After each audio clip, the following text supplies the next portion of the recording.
Blessings, good evening. I have a few questions to answer. First question. Dear Luang Por, thank you for your recent breath meditation Dhamma talk. My question is about metta meditation, as I'm unfamiliar with how to practice this. If I ask, who have I helped today, and is there anyone I've harmed? Additionally, how can I continue to be kind and helpful, or how can I reduce and eliminate any harm I've done? Would these be considered appropriate questions as I begin metta practice?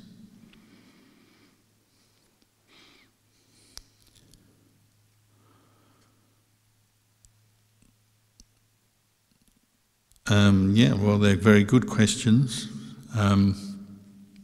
Just generally, for practicing the Buddhist teachings, reflecting on our actions, and when I say actions, I mean actions of body, speech and mind, to see what kind of effects, results are coming from our actions, because our actions are the cause, then what kind of results are coming up, both for ourselves and other people. And that's a kind of constant observation and reflection one returns to over and over again. So it is part of, you might say, metta practice, but it's probably broader than that. You're looking particularly at the wholesome and unwholesome states of mind that come up and that may prompt us to get caught into certain unwholesome, unskillful moods, or skillful thinking that leads on to benefit, and then how our skillful and unskillful thoughts lead on to speech and action, and you're reflecting on that. And particularly with unskillful actions, we often experience regret, sadness over what we've said or done, or even just what we thought. And sometimes other people are affected as well.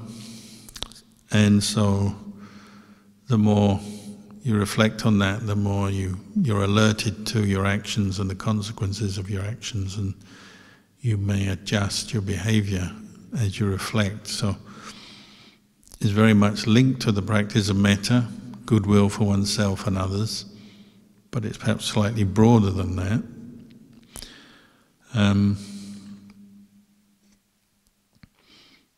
So yes, there are times when it's good to review, think about, reflect on your behavior. Sometimes in the morning, maybe preparing oneself for a day, just thinking through how to practice for the day effectively, where one's strengths are, where one's weaknesses are. There's things one wants to do in the practice, things one wants to change or improve on. And then maybe later in the day reviewing what you've been doing. Maybe right at the end of the day you review what you did and said and done, and what the consequences of those actions were. All of this you might call wise reflection, but particularly with regard to the practice of metta, goodwill. So this gives you that reflective ability, or training the reflective ability of the mind. The actual practice of metta meditation, your aim is to cultivate mindfulness of an object of metta. So it could be the words, a word or phrases, just as we chanted just recently, just then in the reflections on universal well-being. They're giving you an example or a guideline of the sort of reflections you can bring up.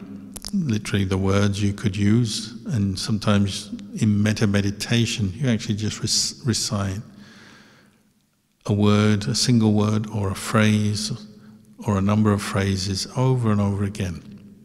It's a very simple, direct way to begin that meditation. And so you're both cultivating the good intention, the intention for oneself or for others to be well, to be free from suffering, but you're maintaining mindfulness and focusing your mindfulness on those words. So again, over and over again. And sometimes many words becomes too much, too complicated, so people often reduce it down to just one word, like metta, or whatever word suits you. It could be a phrase as well, but we tend to reduce things down. And there's different words from the Pali. If you study the Buddha's words on loving kindness, the Karanyametta Sutta, then you may take a Pali phrase or word from that, such as Metancha Sabalokasaming, for example. And metta for all beings in the world, means for everyone, every living being. And you just recite that over and over again. Or you could say something in English, but also what I did a lot, especially in the beginning of my meditation practice when I was a lot younger, and other people do as well, is focus on a feeling of goodwill, whatever that feeling that accompanies the thought of goodwill for yourself and then for others, whatever that feeling is, bringing it to mind and sustaining awareness on it over and over again. Once you have it in mind, have it in your awareness. And that can be a challenge in itself, just finding the feeling of metta or a feeling that represents metta to you. So obviously a pleasant feeling rather than painful feeling. Whatever reflection, perception brings up that feeling can help go into that perception and then bring the feeling up and then maintaining that feeling in mind. So sometimes people use perceptions of words, objects, a person, a light, something that symbolizes metta to them. The idea is the feeling gets stronger and stronger, clearer and clearer in your mind, to the point where you can take that feeling as an object. It may be located, so perhaps the most popular location would be in the area of your physical heart, the center of your chest, more or less. And putting attention there over and over again, maintaining that feeling that symbolizes metta, goodwill, friendliness, loving kindness. And when that feeling is really strong, clear, bright, then spreading it out through your whole body, as if bathing your whole body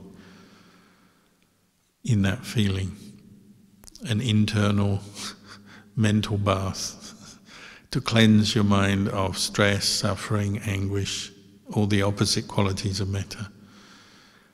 And then the next step is going out to other people, maybe one at a time, so usually people you love and respect, the ones who are easiest, so family members, parents, children, brothers, sisters, husband, wife, and so on.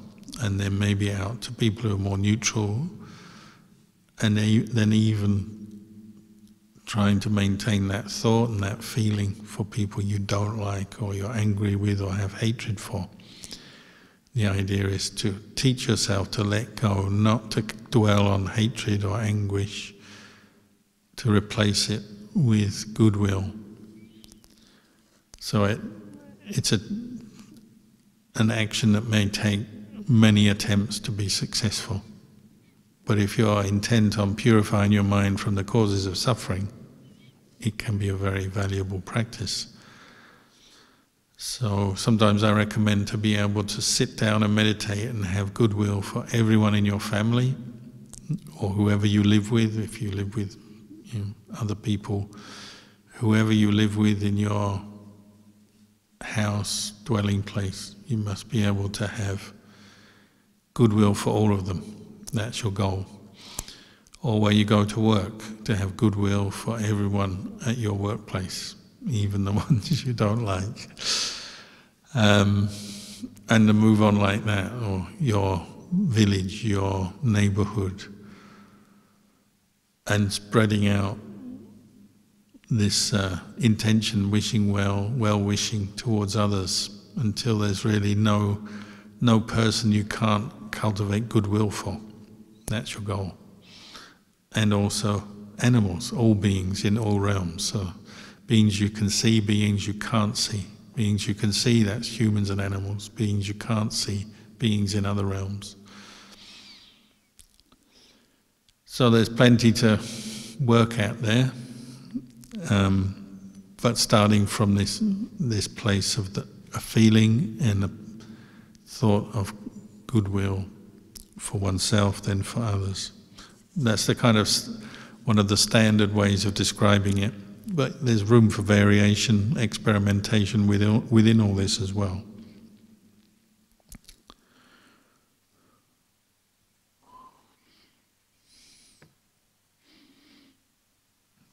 Dear Ajahn, if we help poor people who have always been lazy, we will create bad karma as we encourage them to be irresponsible in their behavior.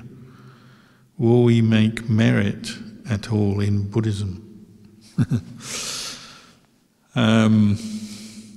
Well, I have a heart for everyone. I think most of us have some moments when we're lazy, until one is completely beyond laziness.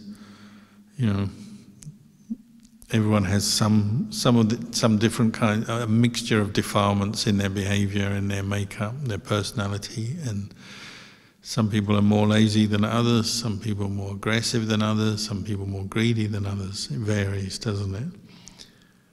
So I'm not sure being poor necessarily means you're lazy. It could do. But I mean, monks are very poor. I'm very poor, I don't have any money. And I may still have some laziness, but I also learn to overcome my laziness. Certainly if you become an abbot of a monastery, you learn how to overcome laziness. But I'm still very poor. So poverty is not necessarily arising from laziness. It can arise from other misfortunes or lack of opportunity or difficulties from a whole host of reasons.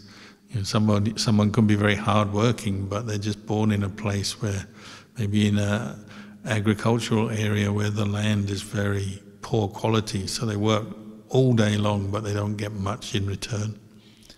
So it's not necessarily that they're lazy. They may be lazy, but they may work hard. Or you could work very hard at a job that pays very little, so you remain poor, but it's not because you're lazy, it's just that's the only job you can get, maybe. Or you may work hard, but you have disabilities, and so on. I'm not sure we can just equate poverty with laziness, but there probably are some poor people who are lazy, and that's a big factor. Probably helping people to get education and skills might be a good thing to do. So as you know, in the world there are lots of charitable organizations, non-profits, who look at education for different groups of people, sometimes in people who are struggling in one part of the world. You look at how you can help them to get educated. Buddhist monastery is also a place you learn to educate yourself, maybe not in all the skills of the world, but just how to live in the world and suffer less. And that's a useful thing. So sometimes people come into Buddhist monasteries to learn. And in a Buddhist monastery, one of the things you learn to get beyond is laziness. Get up for morning meditation, come out for chores, learn the chanting, all the things we learn, study the suttas and so on. But helping people who you may consider to be lazy, whoever it is, I mean, it could be a very wealthy person, couldn't it? a lazy, wealthy person, a lazy, rich person. Helping people is to help, mainly to help them to help themselves, I would have thought. So giving them teachings, encouragement, opportunities, accompanying them, guiding them, supporting them. Being Kalyana Mitta can help somebody overcome their laziness. So if you're doing your practice in whatever way, keeping precepts, meditating, learning the Dhamma, helping people, well, that's being a good example. And then hopefully, even indirectly, that can help other people. And sometimes you also try and bring them in to some of the activities or things that you're doing, and you can be a Kalyana Mitta to them, get them to hear the Dhamma. As far as the merit you make, the results of what you do helping other people, well, yes, some people you help and maybe they're not able to help themselves very much. Maybe have a lot of problems, limitations, suffering that they haven't been able to overcome. So some people you help and you can really see it seems to make have a good impact, and you can see some good effects. Some people maybe not. Or maybe it just takes time. Everyone is different. So I think anyone who's involved with helping other people, volunteers, charities and all that, I think they get used to that fact and they see what works and who they can help, what doesn't work. And I'm sure people get it wrong sometimes or find there's limitations in what they're doing, and then you adjust. And you learn new things and new ways to help people and see what you can do. And you also have to manage your expectations, don't you? Some people you try to help and maybe they can't, nothing can be done, and others, a lot can be done. There's a lot of variation here, I think. The important thing is when you're helping others, you have an intention rooted in kindness, generosity, compassion maybe, and then with some wise reflection and equanimity you try to apply that, and you're ready for the fact that some people you can help, some not. But if you have the good intention, that's where the powerful good karma begins. As far as results go, well, that varies, and just because you help someone and it doesn't lead on to very much, perhaps, doesn't mean to say that you're not making good karma. It just means there's some challenges and difficulties in helping that person.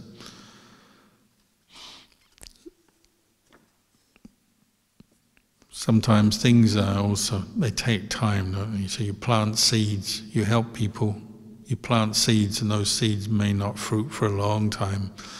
In Buddhism we say sometimes even many lifetimes. You help someone this lifetime and it doesn't seem to go very far, and maybe next lifetime it'll bear fruit. So I often encourage people to take the big picture as well as, of course you have to reflect on the immediate results of what you're doing as well, and maybe adjust, do more, do less, or change your methods, but also to see the long-term goals and long-term achievements, not always immediately obvious.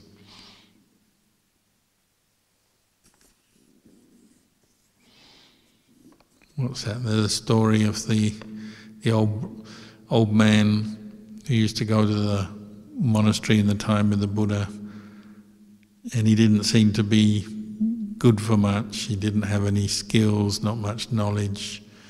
Nobody really liked him very much, and he just kind of hang around the monastery. Probably some people just looked down on him, disparaged him, or he's just a hanger-on, or just here for a free meal or something. But he did have faith, and he kept asking to ordain as a monk. He wanted to be a monk. And no one would ordain him. No one would take him on as their disciple. They all thought, he's too old, or he's too lazy, or he's not the right person. It's not going to work. So no one would take him on. So the Buddha made an announcement that said, this man wants to ordain. Does anyone have any gratitude for him? Any sympathy for him? Is anyone willing to take him on as their student? Venerable Sariputta, if I remember, said, I remember he once put a spoonful of rice in my bowl. Out of great gratitude for that, I'm going to take him on as my disciple. And Venerable Sariputta is known as one whose gratitude and appreciation for others is very advanced, very mature, very deeply ingrained in his character. So he took him on as a disciple and trained him as a Buddhist monk.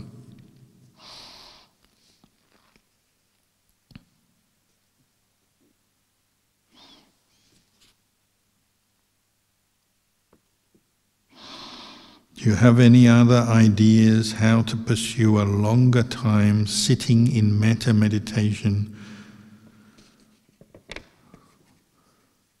Well, maybe set yourself some short-term goals, like I'm going to cultivate metta for 15 minutes or 30 minutes or even longer, sometimes longer.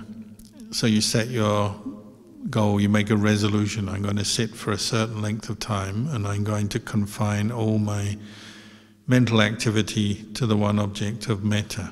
So it may begin as a discursive meditation, thinking about metta as we've been discussing, and then you maybe reduce it down to a more clear, simple, direct object such as a feeling or a word. But if you made a resolution you're going to practice this for a certain period of time, that's the important thing. You have to stick to what you've planned, however much irritation you have, your body is itchy or you have pain, you have a distracted state of mind, you feel tired, there's distractions, all the things that could pull you away from this meditation, you have to learn to ignore them and stick to what you've planned, what you've resolved to do. Obviously don't resolve to do too much too quick maybe if you're new to meditation, but most of us improve our meditation by making these small little resolutions and saying, I'm going to sit for 15 minutes or 30 minutes or 1 hour, and you build up your endurance and your ability to concentrate and bring your mind back to an object over and over again. So metta is a very pleasant object, but of course sometimes your mind resists. You're angry with somebody, yourself, other people, or you're tired, irritable. So sometimes it will be challenging, but that's how you learn. And you learn how to push through the resistance of the mind, the laziness of the mind, the anger, whatever the resistance and the obstacles are, you're learning how to deal with them using both wise reflection, effort, mindfulness, patient endurance.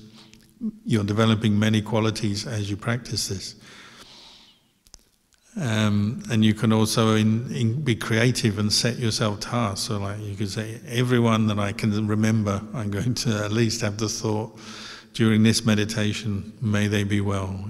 So you go through every family member, including extended family, every friend, every acquaintance who's neither friend or enemy, just someone you know, everyone you work with, all your neighbours, and literally person by person. Think of their face, think of who they are, wish them well. That could take a long time if you're really sincere in doing it, but that's a way you could really develop your metta. And if you are a more traditional Buddhist, you might go through all the realms of existence. So all the Brahmas, may they be well, all the Devas, may they be well. Go through each Deva realm, each Brahma realm, humans, animals. You could go through different classes of animals if you really wanted, right down to insects, down to bacteria, microbes, you name it. If it's a living thing, even may all single-celled organisms be well and happy. You just cover everything, and then you start on ghosts, hungry ghosts. There's many classes of hungry ghosts, demons, hell realm beings, many levels of the hell realms. If you really wanted to study Buddhist cosmology and metta together, you could cover everything, and that will fill a whole period of time, making sure that you've spread metta to everyone, and your metta practice would really go well if you did that, I think. It would take a bit of effort. But you just start with what you feel you can manage and build up over and over and get better at it through time, through effort, I think.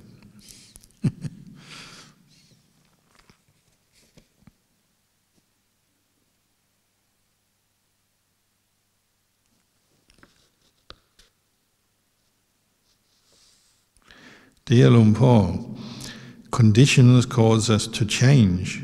However, through the Buddhist Noble Eightfold Path, we create skillful causes that condition us to change for the better. Is it correct to say that in the end we realize stillness?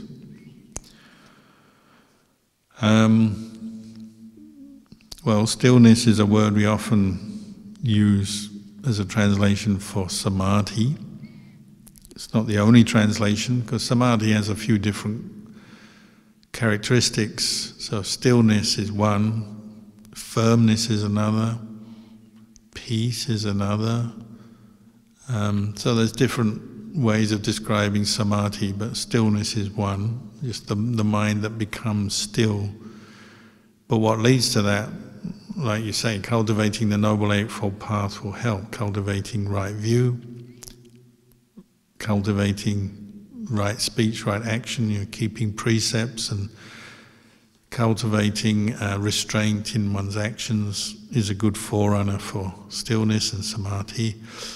Effort, right mindfulness, right samadhi, all the different factors working together may result in stillness, but that's not the highest goal of the path. It's more like one step along the path, and a very important step is learning how to calm your mind, bring up one-pointedness, state of non-distraction.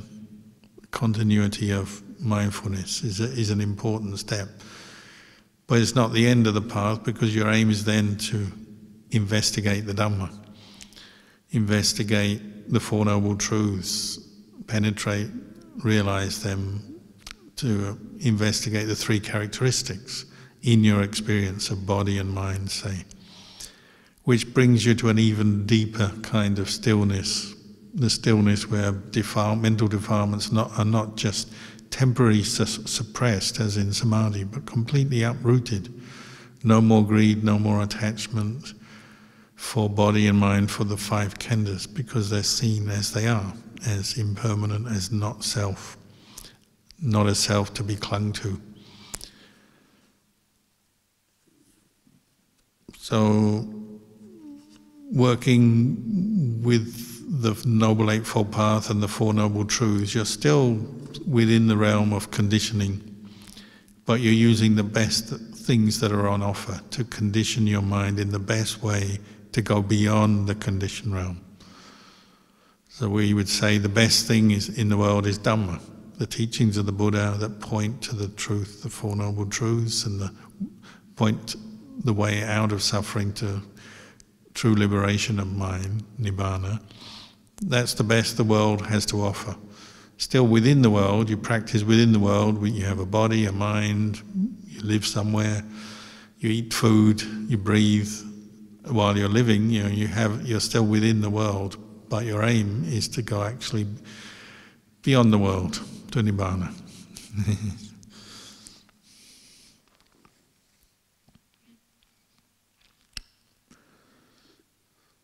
Dear Luang Por, when sitting with my elderly father in his last days, His lung disease was very uncomfortable.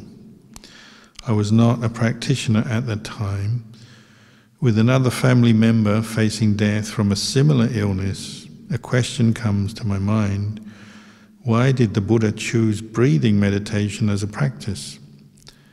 The many people who struggle with breathing problems nearing their passing, it seems like a challenge because of the discomfort. What alternative might be suggested for people who have ill health in their lungs, especially as they begin to struggle with breathing? Can you share where I might find a guided meditation on an alternative practice, preferably from you? Well, one thing to remember is that ideally you begin your practice of breathing meditation when you're younger, not on your deathbed, not at the end of your life. So the Buddha began his breathing meditation when he was a kid, quite naturally. When he was a 7-year-old kid sitting under the tree, bored with royal ceremonies and things, he went and sat and started following his breath and attained a deep state of samadhi, stillness. And he took that as the basis for developing his practice on the night of his enlightenment, remembering that, the peace of the samadhi of watching his breath as a kid. But that doesn't mean to say there are not other meditation objects one can use. But say you do put effort into developing breath meditation while you're still healthier, younger. Well, even if later in life you start to experience more health issues that affect your lungs and your breathing, it could be just temporary stuff like flu or pneumonia or colds and other stuff. And myself, anyone who listens to me often knows I cough quite a lot. Just because you practice breath meditation and you may be ill with these more kind of temporary illnesses, you can still work around that.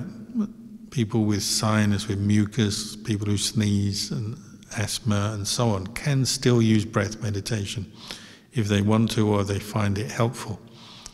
You're in charge. You can choose what meditations you do and how you train your mind in mindfulness and then in insight. But you can still practice breath meditation with something wrong with your breathing or your lungs or your trachea or whatever. It's still possible. And even towards the end of your life, if your breathing is getting really tough, obstructed, difficult, I would say it's still possible to practice mindfulness of breathing, of the breathing technique, of putting your mind on one aspect of the movement of the breath. Especially if you've done it earlier on and you've become more used to it, you may still find it something you can do. And you may even find it can bring you peace, even if there's a lot of obstructions, discomfort and so on. Maybe not everybody, but some people can still do it and find it beneficial. But like you say, there's other meditations we can turn to. So earlier tonight I was talking about metta meditation. That's one. You could turn to any of the 4 Brahma Viharas, metta, karuna, mudita, upekkha, as an alternative. Contemplation of death, contemplation of the body. So breath meditation is one aspect of what we call Kaya Gata Satipatthana, mindfulness directed to the body. There's only one aspect. There's also the 32 parts of the body, going through them, or maybe picking one particular part of the body, focusing in on that until one's mind is calm, still in samadhi, and contemplating the 3 characteristics with the relationship to that one part of the body. One sees one part, then one sees them all, is the idea. Or the 4 elements is another meditation. Depends on your character, depends on perhaps your past, also what you've done before. So there are some more discursive meditations like recollection of the Buddha, and that can be just a recitation of one word or a whole phrase, such as the chant iti piso bhagawa, the quality, reflection on the qualities of the Buddha, or just one quality such as Buddho, Buddho, Buddho, Buddho. So even if your breath was, you just couldn't go to the breath, too uncomfortable, you may be able to recite Buddho. I think the aim is, if you're practicing at the end of your life, you feel very weak, you're old, you're weaker, you're ill, and you know you probably haven't got long to go. Well, you use something, some object to hold your attention. And you do the best you can. And you, as I said, you can even recollect certain wholesome perceptions, such as recollect the dana you've practiced, recollect the perception of impermanence. So maybe you can't follow the breath because it's too uncomfortable, there's obstructions, there's pain, but just contemplate the impermanence of your whole body and the feelings that are coming up. If you practice meditation early on in your life, it will be much easier to find methods to maintain mindfulness and investigate the Dhamma right at the end of your life. So that would be my first encouragement, is just practice now if you're fit, healthy. Don't wait till you're at the end of your life. But experiment with a few different objects to see what suits your character. And there's also just contemplation, what you might call vipassana meditation. And especially if you have developed some ability to be mindful, even if you start to have physical ailments that bring you pain, discomfort, one can practice vipassana within the conditions that you're experiencing, within the symptoms, the painful feelings that come and go. They're impermanent, they're not self. The different symptoms you're undergoing, experiencing, can all become a basis for insight. So there's never a lost cause while you're still awake, conscious. Obviously, if pain is so intense that they fill you full of morphine or painkillers, then everything gets very difficult unless you're very skilled in meditation. But you just practice while you can, while you have normal consciousness, you're aware, you can practice the Dhamma, you can develop mindfulness, you can develop insight. So you do the best you can. So I know one or two people who have passed away recollecting the good karma they made in their life, brought them a lot of joy. Some people recollecting the Buddha, some people cultivating the thought of kindness, some people reciting words that mean something useful to them, like peace, letting go, all these kind of, there's so many options you really can experiment. And I would encourage you to do that. Get familiar with what holds your mind's attention, what brings you a sense of peace, what makes your mind settle down, even if your body is in a state of illness or extreme pain maybe.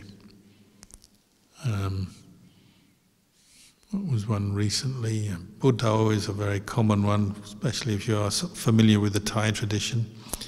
Just reciting Buddho, clinging on to Buddho until you lose consciousness.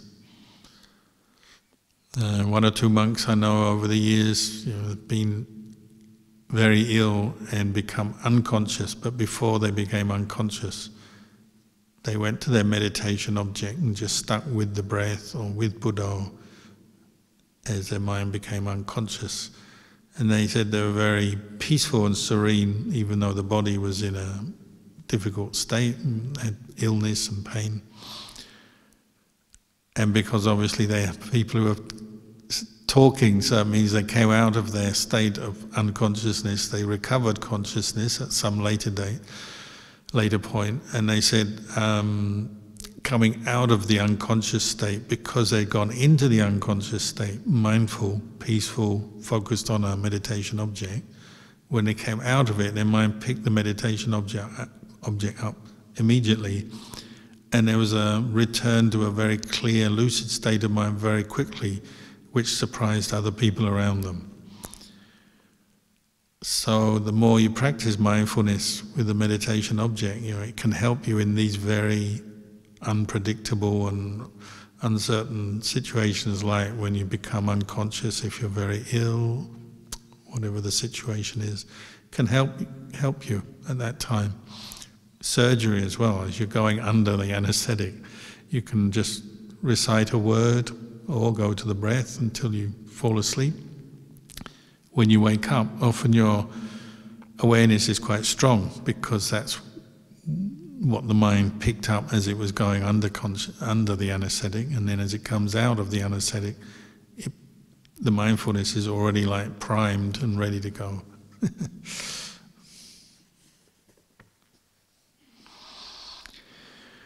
Dear Luang Por, when I hear the word Mara, I think of this as an energy rather than as a being. This leads me to some confusion, because when I hear references to Mara as a he, my thoughts are about a form or a structure of a being in a male form body. I am aware humans have an energetic component and a form, but now I wonder if Mara resides in all of us and is not a separate entity, and if yes, is Mara an energetic component in each being? Would this also include the animal and insect realm with Mara as an energetic aspect? I'm hoping you can clarify any misunderstanding I have. And perhaps it is with conventional language as part of this quandary. Well, from the text, traditionally we say there's 5 official kinds of Mara. The term Mara means sometimes translated as the evil one or the obstruction. So yes, often Mara is referred to as like a person. It could be a deity, a being with a subtle mind-made body, or a human being who is obstructing you in doing good. So as an obstruction, Mara is like an obstruction, a block, a problem, whether it's in the form of a person, a being obstructing you, or it's more internal. So the 5 main Maras that we talk about, there's Khandha Mara, which is like these 5 khandhas are Mara because they're constantly changing on you. Your feelings come and go, the body is changing, it's aging, thought formations arise, pass away, perception is changing. Everything is in your 5 khandhas is pretty unreliable, and your 5 khandhas bring you a lot of suffering. As long as you cling to them as self, as mine, myself, then they bring you suffering. And that suffering is Mara, it's an obstruction. You're meditating, you have pain in your leg, so you stop. Khandha Mara is doing its thing. So the khandhas, 5 khandhas are Mara. Kilesas are Mara. Kilesa, mental defilements rooted in greed, anger and delusion. They're Mara, they obstruct you. When you're caught into greed, you lose awareness of the Dhamma, your mind is unwholesome.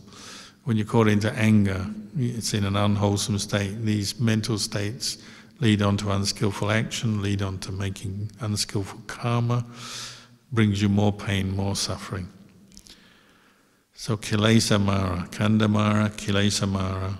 And then there's one, they say, Abhisankara Mara. The mental proliferation of the mind is Mara.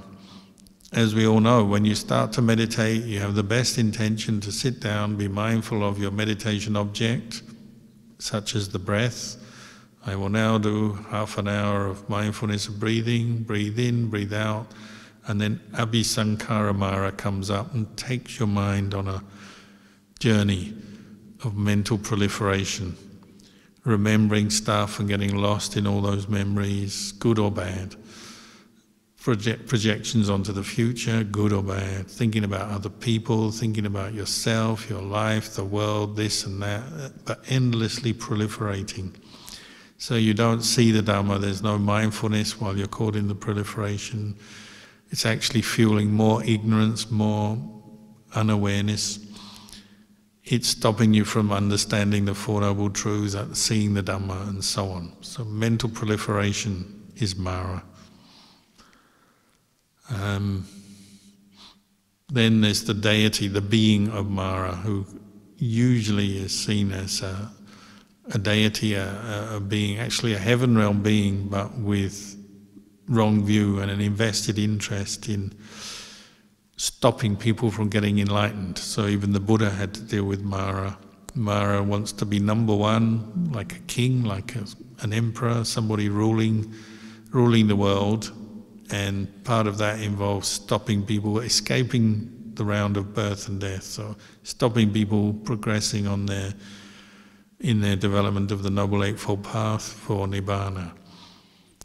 So again, obstructions and obstacles, but in this case in the form of people. But it can be a being, a deva being, or it could be a human. So we often say, somebody who causes you trouble is Mara. But there's subtle Maras and there's coarse Maras. So a bully might be Mara, but someone you fall in love with could be Mara, because they may stop you from practicing the Dhamma, and you spend all your time romancing that person instead of meditating, thinking about them or actually going off with them, and so on. Mara comes in many forms, even in terms of people or beings, many forms, but they're beings who become an obstruction to your practice and teach you the wrong things, tell you to do the wrong thing, so instill wrong views in you, lead you astray, cause you trouble, hurt you, harm you, and so on. The last Mara is Machu Mara, death. Death is Mara because once you die, you can't practice. Nobody wants to die. If you're meditating, practicing the Dhamma, practicing dana, keeping precepts, listening to the Dhamma every day, meditating every day, developing the path, you want that to go on as long as you can. As long as you've got good health and strength, you want to be able to practice. So death is not convenient at all. You die, you can't practice. It doesn't matter if you're enlightened, but most people are not enlightened. So you want to be able to practice a nice long time if you can. But then sooner or later death gets you. So death is Mara. So these are the 5 traditional Maras, blocking us, obstructing us, causing us trouble.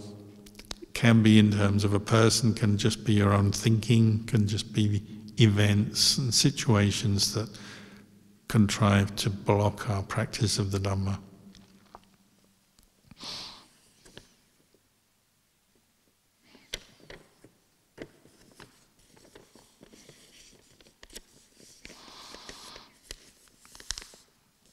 I knew somebody who called their cat Mara. I hope they didn't get too attached to their cat. Cats can be very distracting when you're meditating. Anyway, that's the end of tonight's Q&A session.